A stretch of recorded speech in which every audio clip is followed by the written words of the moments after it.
Une personne sans référence, un bon matin devient une légende. Namesana nangate koyeba nae. Les courtes prières en public et les résultats sont magnifiques. C'est qu'elle est nanga koumenana losi. Il m'appelait, je le sais, Likabwezo pela katinanga. Namituni pona nini Eza umela Yakolobe zebele. Shalom chez vous, que la grâce de Dieu, le Père de notre Seigneur Jésus-Christ puisse être votre partage. C'est toujours une joie pour nous de partager ces bons moments avec vous dans ces tranches de temps d'édification. Comme l'habitude, comme le Seigneur a résolu chaque fois de nous faire toujours du bien, de nous édifier et nous permettre de monter avec sa parole. Donc c'est vraiment un plaisir. Merci de continuer à nous suivre. Alors nous allons continuer notre série qu'on avait commencée depuis la fois dernière pour parler de ce que Dieu interdit aux prophètes. Ce que Dieu interdit aux prophètes. Donc là on va essayer de prendre le deuxième élément, donc ce que Dieu interdit aux prophètes d'eux. Donc la deuxième chose, c'est ce que nous allons essayer de voir. C'est un fardeau que nous avions eu depuis un certain temps, depuis pas très longtemps. Et alors qu'on avait, personnellement, j'étais en train de prévoir parler d'autres choses, le Seigneur nous a mis ces fardeaux dans les cœurs. Et à cause de cette sensibilité, on s'est dit, OK, nous allons libérer ce que Dieu veut exactement que nous puissions libérer. Donc c'est un peu dans ces contextes que nous allons essayer de travailler. On peut prier. Seigneur, je te rends gloire et grâce pour ces temps. Laisse que tu continues à nous donner, nous apporter de la lumière sur ta parole et sur ta volonté. Laisse que quiconque nous suivra, qu'il soit dans le ministère prophétique, dans le don de prophétie, ou qui travaille dans le prophétique d'une manière ou d'une autre, Seigneur, qu'il comprenne ce que toi, tu ne veux pas dans cet exercice. Au nom de Jésus. Amen. OK. Donc, c'est ce que nous allons faire avec vous dans cette tranche. Ce que Dieu interdit aux prophètes d'eux. Premièrement, vous aviez dit que dans le précédent numéro, que Dieu est en train d'interdire aux prophètes le fait de parler en son nom lorsqu'il n'a pas, lui-même n'a rien dit. C'est-à-dire lorsque Dieu n'a pas donné un message, le prophète ne doit pas avoir l'audace de se mettre devant les gens pour pour s'exprimer et dire que Dieu m'a dit ceci. Si le prophète doit s'élever devant le peuple, devant la foule pour dire « Ainsi m'a parlé l'Éternel », ça doit être au moment où le Seigneur l'Éternel a aussi parlé. Si l'Éternel n'a pas parlé, le prophète ne peut pas parler en son nom. Et aujourd'hui, nous allons essayer de polariser notre attention sur la deuxième chose que Dieu a interdit aux prophètes, c'est prophétiser pour l'argent, prophétiser pour le présent, prophétiser pour le bien, prophétiser pour l'argent, prophétiser pour le présent. Dieu est en train d'interdire cela aux prophètes. Dieu n'est pas d'accord avec ça. La parole de Dieu n'est pas d'accord avec ça. Vous allez vous rendre compte avec moi qu'en faisant une certaine lecture de la manière dont les choses se font aujourd'hui, sur comment certains prophètes travaillent, certains hommes de Dieu sont en train de travailler, nous avons ces constats où nous voyons le monnayage de prophétie, c'est-à-dire on organise par exemple une consultation prophétique et on s'est dit que ceux qui seront reçus dans ces contextes, dans ces cadres, pour être reçus, il faudrait donner autant, il faudrait donner une telle somme. Où il y a même de ceux-là qui se disent, si vous avez besoin qu'on puisse prophétiser sur vous, vous avez besoin qu'on puisse vous donner un message venant de la part de Dieu, donnez autant. Si vous voulez rencontrer le prophète pour un entretien, donnez autant.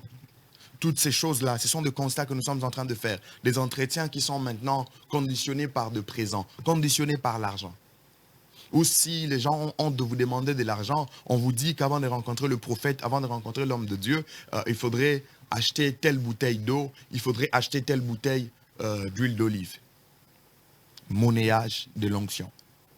N'est-ce pas de choses que nous sommes en train de constater dans ces temps? Que ce soit ici à Kinshasa ou dans d'autres villes, ce sont des choses que nous sommes en train de constater.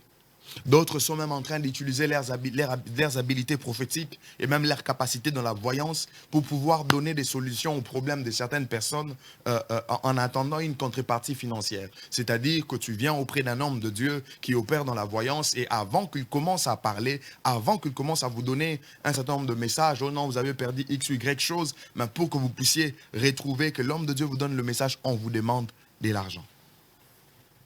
Une contrepartie financière. On commence à utiliser nos habilités prophétiques. On commence à utiliser notre onction pour avoir de l'argent. C'est comme si nous étions en train de faire, le commerce. Vous allez aussi remarquer que le bonne prophétie, parfois, le prophète libère ses prophéties rien que pour ceux qui ont de l'argent. Ceux qui n'ont pas d'argent, ils ne reçoivent pas de bonnes prophéties. C'est auprès d'eux qu'on voit des esprits de mort. C'est auprès d'eux qu'on voit des liens. C'est auprès d'eux qu'on voit toute autre mauvaise chose. Mais pour ceux qui ont de l'argent, là, on prophétise un futur glorieux. Là, on prophétise de bonnes choses parce qu'on sait que comme ils ont de l'argent, au finish, ils vont devoir faire des offrandes. Ils vont nous donner une motivation. Prophétiser pour l'argent. Prophétiser pour le présent. Conditionner la prophétie à l'argent. Je suis venu nous dire que toutes ces pratiques, toutes ces choses ne sont pas bibliques. Voilà pourquoi Dieu nous envoie parler de ce qu'il a interdit aux prophètes. Parler de ce qu'il a interdit à ceux qui prophétisent. Tous ces éléments que nous venons d'évoquer, de citer, sont contraires à la parole de Dieu. Ça ne cadre pas. Ce n'est pas conforme à ce que Dieu veut. C'est ainsi que nous venons hausser les temps pour parler aux prophètes, parler aux enfants de Dieu, dire que ce sont des choses que le Seigneur, l'Éternel, est en train d'interdire. Lorsque vous rentrez dans la Bible, vous allez voir l'exemple de Samuel. Quand vous regardez 1 Samuel chapitre 9, le verset 6 à 8. Dans ces passages, vous allez voir qu'il est question de Saül, dont le père venait de perdre des ânesses, et son père lui avait envoyé avec son serviteur afin qu'il puisse chercher ces ânesses qui étaient perdues. Ils sont allés, ils n'ont pas retrouvé. Alors, ils se sont dit, bon, on peut rentrer tout ça à la maison. Peut-être que notre père, le papa de Saül se disait peut-être que son père commencera à s'inquiéter du fait que depuis qu'ils étaient partis, ils ne sont pas rentrés. Et là, les serviteurs donnent une idée. Il dit, il y a un homme de Dieu, il y a un voyant de l'autre côté. On peut aller chez lui et il nous dira où se retrouvent réellement les ânesses. Et ils se sont dit, Samuel dit qu'on n'a pas d'argent, on n'a rien du tout. Comment est-ce qu'on va partir? Comment est-ce qu'on ira rencontrer le voyant? Parce que si Saül a évoqué cet aspect de choses, c'est parce que dans leur culture, ils étaient habitués de ne pas se présenter ou venir devant les hommes de Dieu main vide, venir devant le voyant ou le prophète main vide. Ils avaient cette culture-là d'apporter toujours quelque chose. Et les serviteurs disent, mais reste quelque chose ici, on peut partir. Ils sont partis, ils ont vu Samuel qui était voyant, Samuel qui était prophète.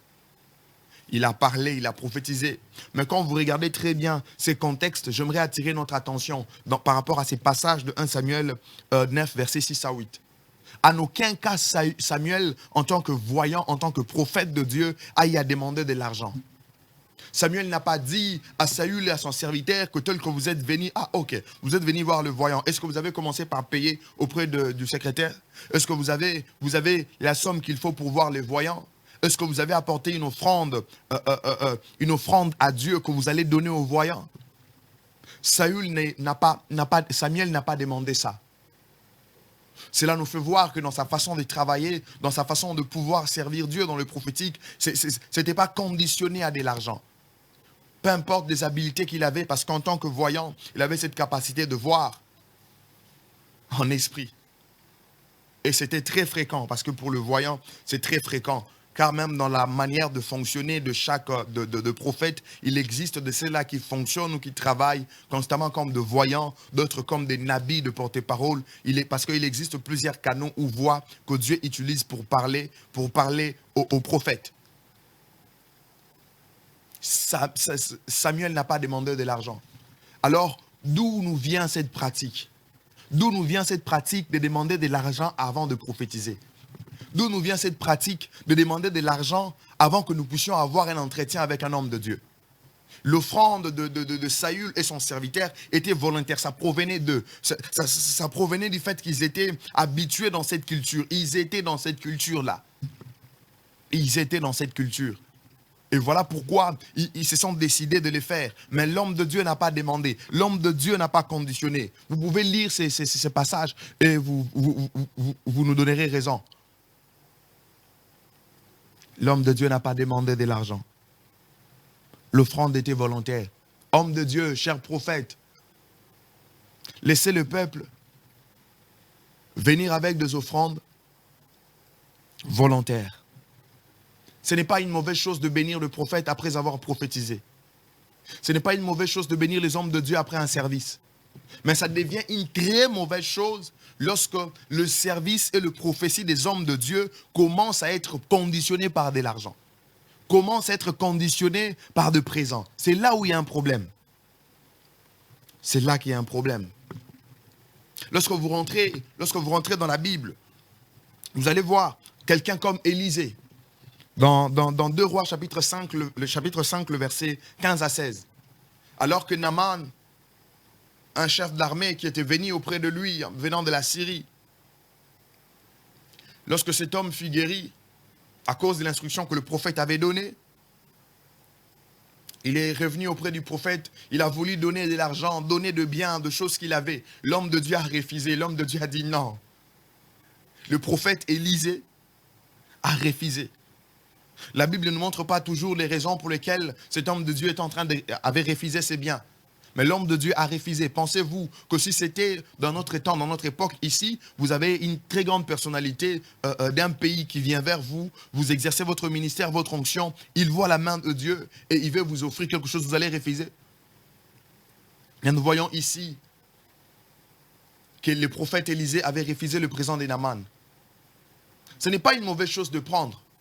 Mais ce qui m'intéresse, c'est qu'ici, on a voulu lui donner, il a refusé. C'est pour dire que son service, son office, l'exercice de son ministère, de son onction, n'était pas conditionné par l'argent.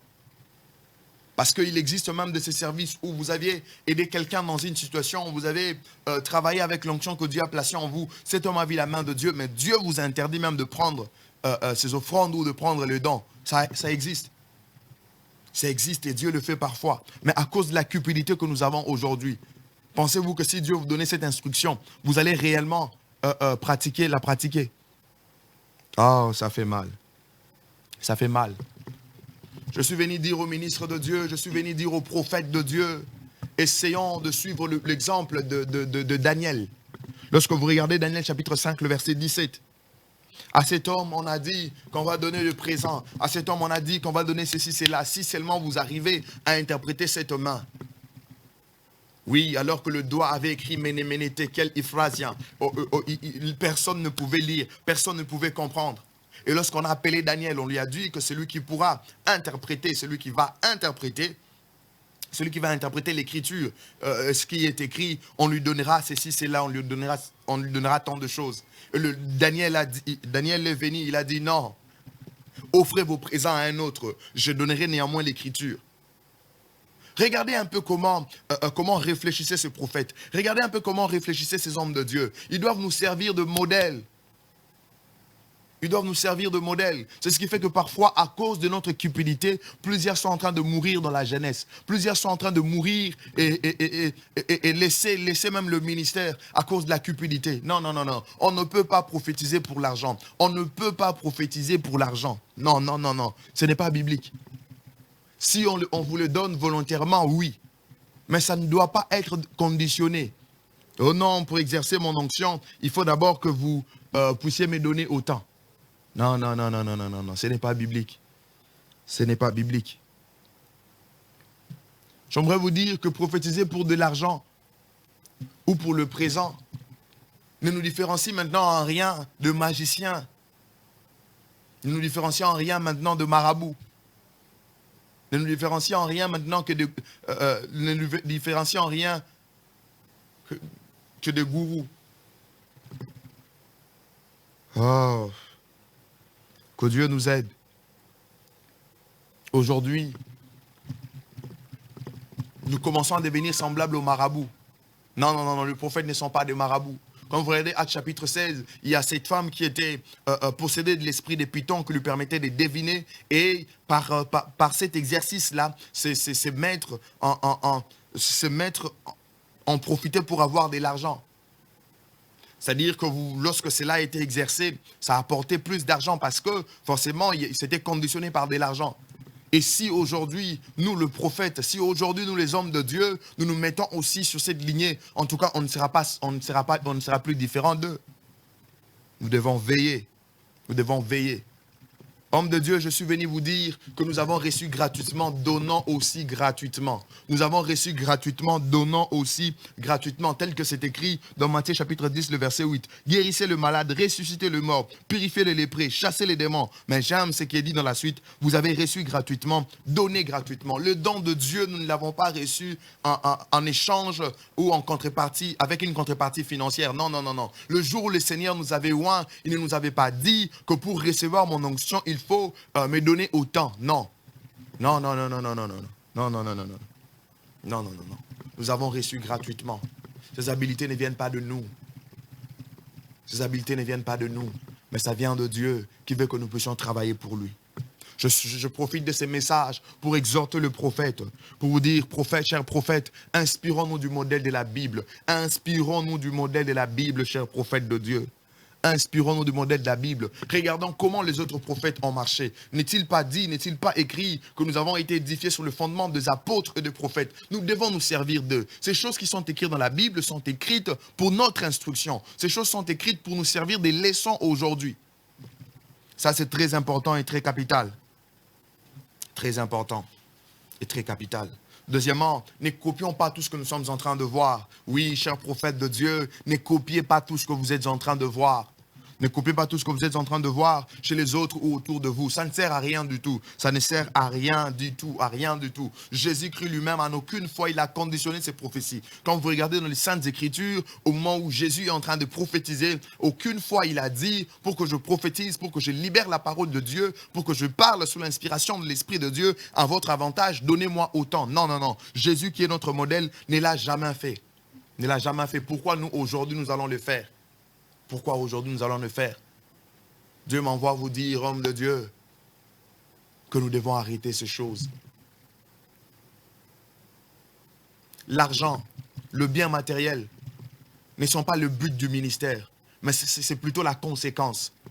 On ne sert pas Dieu pour avoir l'argent. On ne sert pas Dieu pour avoir le bien matériel. Mais lorsqu'on sert Dieu, à cause du travail que nous faisons pour Dieu, cela fera en sorte que nous puissions avoir ces choses. Donc c'est question de priorité. Ça ne doit pas être notre but, mais ça doit être la conséquence de ce que nous faisons. Je vous en supplie. Je vous en supplie. Par ce message, Dieu m'envoie nous dire que ne prophétisons pas pour de l'argent. Ne conditionnons pas nos prophéties, car nous avons reçu des habiletés de Dieu gratuitement. Que Dieu vous bénisse. Merci.